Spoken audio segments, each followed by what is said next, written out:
Hello everyone.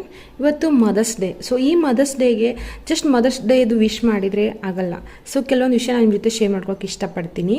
ನಮ್ಮ ಅತ್ತೆ ಬಗ್ಗೆ. ನಮ್ಮ ಅತ್ತೆ ನನಗೆ ಹೆಂಗಪ್ಪ ಅಂತಂದ್ರೆ ತಾಯಿ ಹಾಗೆ. ನನಗೆ ಒಂದು ಹೆಣ್ಣು ಮದುವೆ ಆಗಿ ಬಂದಮೇಲೆ ತುಂಬ ಅಡ್ಜಸ್ಟ್ ಮಾಡ್ಕೋಬೇಕಾಗತ್ತೆ. ಯಾಕಂದರೆ ಹೊಸ ಮನೆ, ಹೊಸ ಜನರು, ಹೊಸ ಜೀವನ ಅಂದರೆ ಎಲ್ಲರ ಜೊತೆನೂ ಸ್ವಲ್ಪ ಅಡ್ಜಸ್ಟ್ ಆಗೋಕ್ಕೆ ಕಷ್ಟ ಆಗುತ್ತೆ. ಬಟ್ ನಮ್ಮ ಅತ್ತೆ ಆ ಥರ ಅಲ್ಲ, ದೇವ್ರು ಕೊಟ್ಟು ವರ ಅಂತಲೇ ಹೇಳೋಕ್ಕೆ ಇಷ್ಟಪಡ್ತೀನಿ.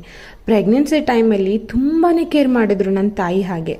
ಈಗಿನ ಹೆಂಗಂತಂದರೆ ಮಗ ಒಂದು ಹೆಡ್ ಕೊಟ್ರೆ ಸಾಕು ಬಿಡಪ್ಪ ಅನ್ನೋ ಥರ ನಮ್ಮ ಅತ್ತೆ ಅಲ್ವೇ ಅಲ್ಲ. ನೀನು ಮೊದಲು ಆರಾಮಾಗಿರು, ನೀನು ಸರಿಯಾಗಿ ಊಟ ಮಾಡು ಅಂಥೇಳಿ, ನೀನು ಮಲ್ಕೋ, ನೀನು ಮಲ್ಲಿ ರೆಸ್ಟ್ ಮಾಡು ಅಂಥೇಳಿ ನಿಜವಲ್ಲ ನನಗೆ ಸಪೋರ್ಟ್ ಮಾಡ್ಕೊಂಡು ಬಂದವರು.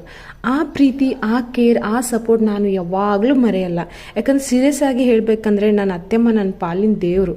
ಎಲ್ಲ ಹೆಣ್ಮಕ್ಳಿಗೂ ಕೂಡ ಈ ಥರ ಅತ್ತೆ ಸಿಕ್ಕಿದ್ರೆ ಅವ್ರ ಜೀವನ ಎಷ್ಟು ಸುಂದರ ಮತ್ತು ಸುಖಕರ ಆಗಿರುತ್ತಲ್ಲ. All the super moms and loving mother-in-laws, a very happy Mother's Day. Once again,